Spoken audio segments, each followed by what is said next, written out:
ये लोग किसी महंगी चीज के पीछे नहीं लड़ रहे हैं, बल्कि ये लोग तो सिर्फ आटे के पीछे लड़ाई कर रहे हैं।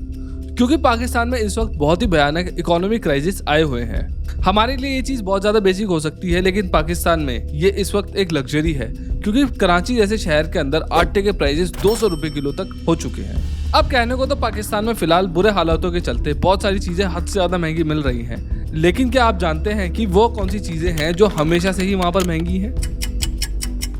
जी हाँ, गाड़ियाँ।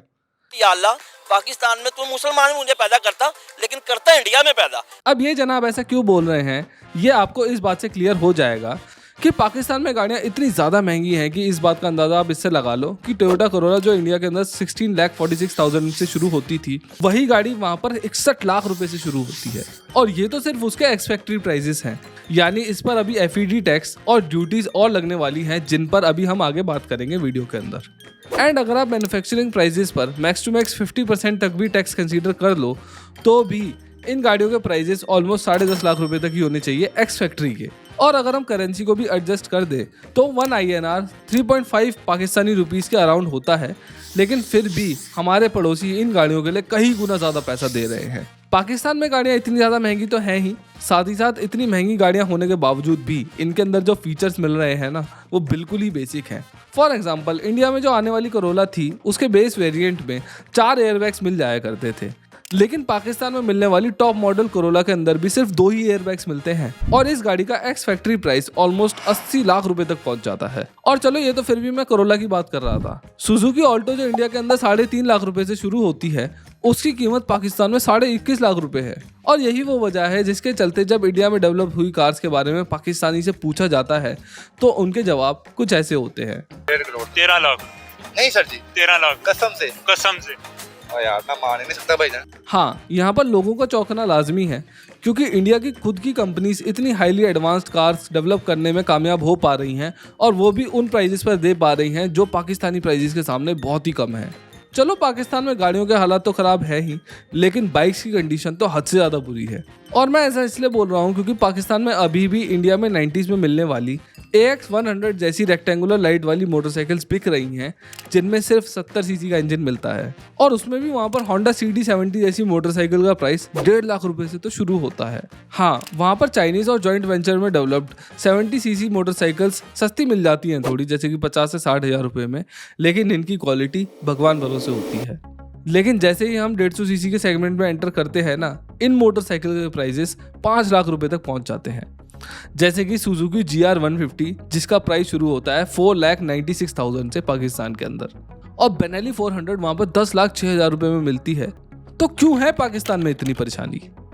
आज हम इस वीडियो में जानेंगे कि कैसे पाकिस्तान की सरकार की खराब पॉलिसीज, जापानीज कंपनीज की मोनोपोली और कोई भी मैन्युफैक्चरिंग ना होने के कारण पाकिस्तान की ऑटो इंडस्ट्री बर्बाद हो गई है, और अब वहाँ के लोग चाहते हैं कि वो भी इंडिया में बनी गाड़ियाँ वहाँ पर चला पाए। Amid a grim economic outlook in Pakistan, car manufacturing companies are announcing production halts. फिर से वो गाड़ियां 25-30 लाख रुपए महंगी होंगी। पाकिस्तान में गाड़ियां बनाने वाली निजी कंपनी ने अपना प्लांट 10 रोज के लिए मुकम्मल तौर पर बंद कर दिया है। अब कुछ शुरू करें उससे पहले हमें पाकिस्तान के अंदर गाड़ियों पर लगने वाले टैक्सेस को समझ लेना चाहिए, क्योंकि तभी पूरी की पूरी पिक्चर क्लियर हो पाएगी। पाकिस्तान में बनने वाली कार्स पर फॉरेन से इंपोर्ट होने वाली गाड़ियों के मुकाबले टैक्सेस काफी कम लगते हैं। यहाँ पर फॉरेन से इंपोर्ट होने वाली गाड़ियों पर सीधा सीधा ड्यूटी लगती है, जो कि 800 सीसी की कार्स पर 13.5 लाख रुपए तक है, और 16 से 1800 सीसी की गाड़ियों पर यह 80 लाख रुपए तक है। लेकिन लोकली असेंबल्ड कार्स पर पाकिस्तान में 2 तरीके के मेन टैक्सेस लगते हैं, जिसमें पहला है फेडरल एक्साइज ड्यूटी और दूसरा है sales tax. Sales tax locally बनी हुई गाड़ियों पर 12.5% ही लगता है, और FED की बात करें अगर हम, तो वो 1000 सीसी की गाड़ियों पर तो 0% है, लेकिन अगर कंप्लीटली बिल्ट यूनिट आ रही है तो वो 40% तक लगता है। अब इन मेन टैक्सेस के अलावा भी कुछ टैक्सेस हैं जो वहाँ पर लगते हैं गाड़ियों पर, जैसे कि एक तो लगता है इनकम टैक्स गाड़ी खरीदते टाइम, एक लगता है token tax, professional tax, withholding tax और मोटर टैक्स। ये सभी टैक्सेस मिलकर भी ना 15 से 20 हज़ार रुपए तक ही होते हैं, और ये ज्यादातर इंजन की कैपेसिटी पर डिपेंड करते हैं कि इस रेंज के अंदर ये कितने रहने वाले हैं। अब ये जितने भी टैक्सेस हैं ना, ये एक्स फैक्ट्री प्राइसेस के ऊपर लगते हैं, यानी कि जैसे इंडिया के अंदर एक्स शोरूम प्राइजेस के ऊपर टैक्सेस जो लगते हैं, वैसे ही वहाँ पर एक्स फैक्ट्री प्राइजेस के ऊपर ये टैक्सेस लगते हैं। और अगर हम उस हिसाब से देखें तो जहाँ ऑल्टो जैसी गाड़ी की कीमत 21 लाख रुपए एक्स फैक्ट्री है, वहाँ पर ये टैक्सेस आटे में नमक की तरह दिखाई देते हैं। इन टैक्सेस से पाकिस्तान की बेसिक फिलॉसफी समझ में आती है, और वो ये है कि फॉरेन इंपोर्टेड कार्स पर टैक्स लगाओ ताकि पाकिस्तान में कार मैन्युफैक्चरिंग ग्रो हो सके। और देखा जाए तो सेम इसी तरीके की policies and philosophy Indian government ने भी अपनाई थी, और इसीलिए एक नज़र में पाकिस्तान की इन पॉलिसीज के अंदर कुछ भी खराब नहीं दिखाई देता है। लेकिन ऐसा है नहीं, क्योंकि पाकिस्तान की ऑटोमोबाइल इंडस्ट्री की हालत कितनी ज़्यादा खस्ता है, इस बात का अंदाजा आप इस चीज़ से लगा लो कि international organisation of motor vehicle manufacturers, cars, light commercial vehicles, trucks और कोचेस बनाने के मामले में पाकिस्तान की रैंक ईरान जैसी कंट्री से भी नीचे रखते हैं। हाँ, वही ईरान जहाँ पर यूएसए के अंधाधुंध सैंक्शंस लगे हुए हैं। और तो और इस रैंक में पाकिस्तान उज्बेकिस्तान जैसी लैंडलॉक कंट्री के आसपास आती है, वो देश जिसमें आबादी हद से ज्यादा कम है। पाकिस्तान की कार मार्केट कितनी छोटी है, इस बात का अंदाजा आप इस बात से लगा लो कि 2021 में वहाँ पर सिर्फ 1,81,000 कार्स ही मैन्युफैक्चर की गई थी, लेकिन इसी साल इंडिया के अंदर 30,82,000 गाड़ियाँ बनाई गई थी। अरे ये तो छोड़ो, किया जैसी कंपनी जो इंडिया के अंदर 5th रैंक पर आती गाड़ियां बेचने के मामले में, उसने भी 2.5 लाख गाड़ियां बेच दी थी इस साल, जो कि पाकिस्तान देश की पूरी कार मैन्युफैक्चरिंग से भी ज्यादा है। अब पाकिस्तान की हालत इतनी ज्यादा खराब क्यों है, उसके पीछे 3 मेजर पॉइंट्स हैं, और उसमें भी जो सबसे पहला पॉइंट है ना, वो है लैक ऑफ पॉलिसीज। और इसे समझने के लिए हमें पाकिस्तान की पॉलिसीज को इंडिया से कंपेयर करते हुए समझना होगा कि पाकिस्तान ने कहां पर गड़बड़ करी है। तो चलो शुरू से शुरुआत करते हैं। आजादी के बाद दोनों ही देशों के अंदर कार मैन्युफैक्चरिंग ना के बराबर हुआ करती थी, और बहुत लंबे समय तक सब कुछ ऐसा ही रहा। लेकिन 80 में पाकिस्तान और इंडिया दोनों ही देशों में पार्शियल लिबरलाइजेशन शुरू हुआ, यानी कि बाहर की कंपनीज भी इन देशों के अंदर अब जॉइंट वेंचर्स बना सकती थी और अपने सामान बेच सकती थी। और 1983 में पाक सुजुकी ने पाकिस्तान के अंदर असेंबली ऑपरेशन शुरू कर दिए थे, और इससे लॉन्च हुई थी सुजुकी मेहरान, वो गाड़ी जिसे इंडिया में मारुति 800 बोला जाता था। इंडिया में भी मारुति सुजुकी का जॉइंट वेंचर स्थापित हुआ, लेकिन शुरुआत में यहाँ पर वो इम्पोर्टेड गाड़ियां ही बेच रहे थे। लेकिन मारुति सुजुकी के अलावा 4 बड़े और जॉइंट वेंचर्स बनाए गए थे, जिसमें अगेन इंडियन और जापानीज कंपनीज शामिल थी, जैसे कि Swaraj Mazda, DCM Toyota, Elvin Nissan और आइशर मित्सुबिशी।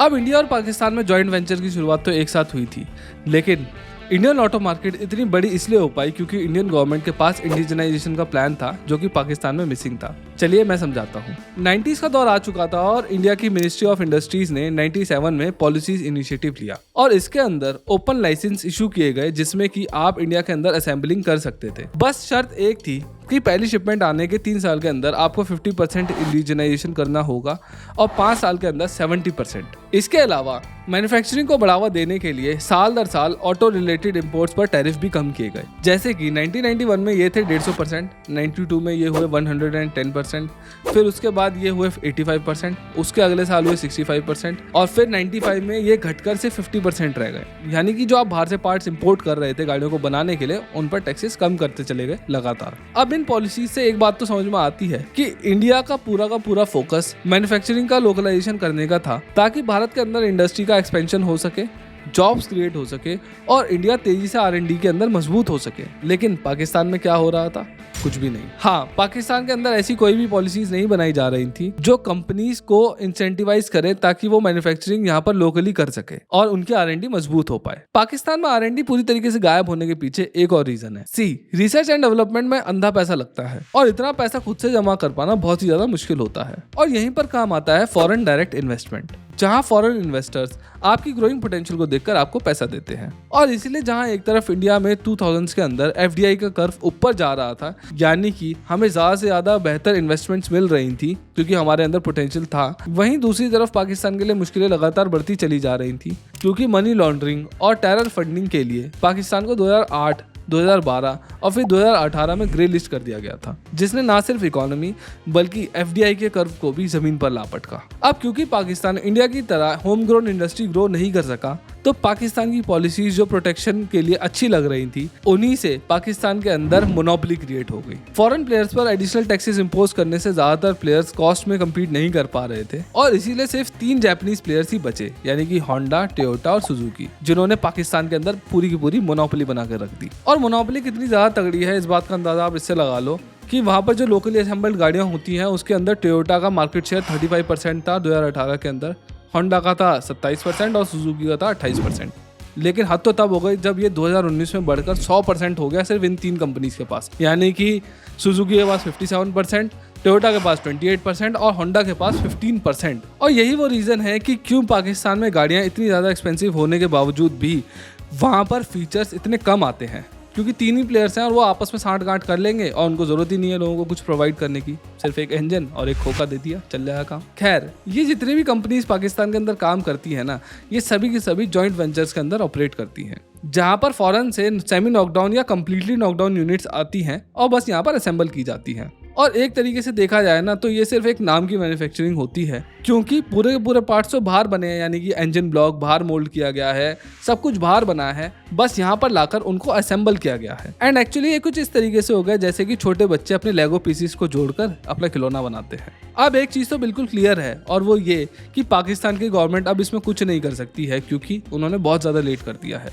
और इसका एग्जाम्पल आप फिर से इंडिया से ले सकते हैं। इंडिया के अंदर 5 बड़े मैन्युफैक्चरिंग क्लस्टर्स हैं, जिसमें कि मानेसर नॉर्थ में आता है, पुणे वेस्ट में, चेन्नई साउथ में, जमशेदपुर कोलकाता ईस्ट में और इंदौर सेंटर में। और इन 5 बड़े क्लस्टर्स के अंदर 76 बड़े मैन्युफैक्चरिंग प्लांट्स हैं, जिनमें कि cars, commercial vehicles, 2 wheelers and 3 wheelers ground up बनाए जाते हैं। लेकिन पाकिस्तान के अंदर इस स्केल पर कुछ भी एग्जिस्ट नहीं करता है। वहाँ तो बस असेंबली प्लांट्स हैं जो कि 3 बड़े जॉइंट वेंचर्स में ऑपरेट करते हैं, जैसे कि पाक सुजुकी, जो कि एक पाकिस्तानी कंपनी और सुजुकी मोटर से मिलकर बना है, इंडस मोटर्स कंपनी, जो कि टोयोटा और एक हाउस ऑफ हबीब नाम के पाकिस्तानी कंपनी के साथ मिलकर बना है, और होंडा एटलस, जो कि अगेन पाकिस्तानी कंपनी के साथ होंडा का टाई अप है। अब ये जो भी असेंबली वाला मॉडल है ना, इसमें सबसे बड़ा फ्लॉ है पाकिस्तान की गिरती हुई करेंसी, क्योंकि अगर इंडस्ट्रीज इतने ज़्यादा हेवीली इंपोर्ट्स पर डिपेंड करेंगी ना, तो डॉलर के मुकाबले गिरते हुए पाकिस्तानी रुपीस की वजह से कीमतों में उछाल आना लाजमी है। और इसीलिए लास्ट 2 ईयर्स के अंदर हम ये देख रहे हैं कि पाकिस्तान में एवरेज कार के प्राइसेस 50% तक इंक्रीज हो गए हैं।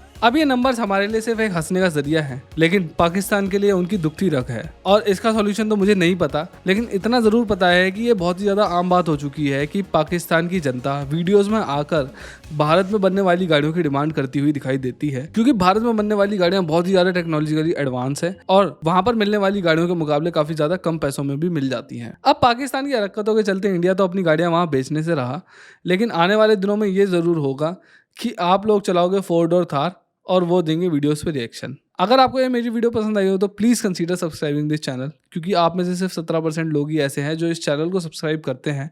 इस वीडियो को लाइक करिए, शेयर करिए और कमेंट्स में अपने विचार ज़रूर छोड़िए। Thank you.